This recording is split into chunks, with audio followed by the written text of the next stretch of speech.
All right, so we're looking at investigating the effects of the changing interest rates and compounding periods using technology. So, right, making changes to the interest rate and the frequency of the compounds has an impact on the amount of interest earned. So, we want to show you how. So, remember that the formula is this, okay, which you probably already know for compound interest. Okay, so using an online calculator, we're going to determine the impact the frequency of compounding periods has. So Baxter's got $15,000 to invest for 2 years. The bank offers 2.5 per annum interest rates. So use the Money Smart compound interest calculator, and I'll send you that link, to calculate the interest earned if the interest compounds annually. So there's our question. We know it's got to go annually. So we put 15,000, no deposit, monthly, compounded frequency annually, because that's what it says for 2 years, and it's 2.5. And we'll get the results. And it tells you, let me just move this thingy over here.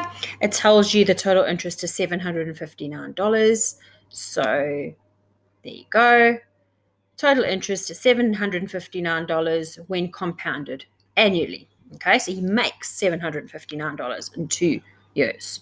So then it says using an online calculator. Okay, now same question, but now they want us to do it monthly. So there we go. We go monthly. So we stick it all in, and then we put this monthly. We change it to monthly, not yearly. And there's our answers and $768.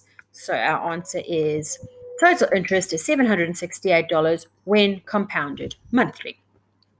Right. And then the question will say, describe the impact of the increasing frequency. So we increased the frequency. So we went from annually to every month. And what happened? So the interest earned was $768 and the one $759. So it was $9 over the same time period. So they actually made more money. All right, so now we're going to look at using a spreadsheet, so using Excel, to calculate the impact of changes to interest on investments. So what I want you to do is get this up and make sure that you can put this all into your Excel sheet. Okay, the formula for compound interest is this, and we know that. So which cell value is got the P? Well, that would be this one because it's the principal. So that is what? There, yep, and that is B1. So that's the cell. The next question says, for the I, what does I stand for? It stands for the interest. So they will be there, which is B2. And it says, okay, determine what it is in cell B4. So we go down to cell B4, and it is compounds. So there we go. How many compounds occur in the year? How many times is it compounded? So determine how to find the value of N, okay, required for the formula. So over how many months, number of compounds per year times by the amount of years.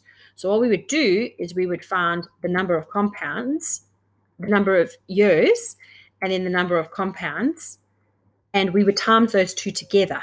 That gives us what N is, okay, those two times together, which is B4 times B3, okay. Explain what will need to happen to the interest rate when compounding intervals other than a year. So if we look at what are we going to do? We're going to divide the interest rate by the number of compounds per year and 100. So we divide it by how many compounds per year. So if it's monthly, it'll be 12. And if it's quarterly, it will be 4. And then we also divide it by 100 because it's a percentage. So it looks like this. I divided by B4, whatever compounds we put in there, divided by 100.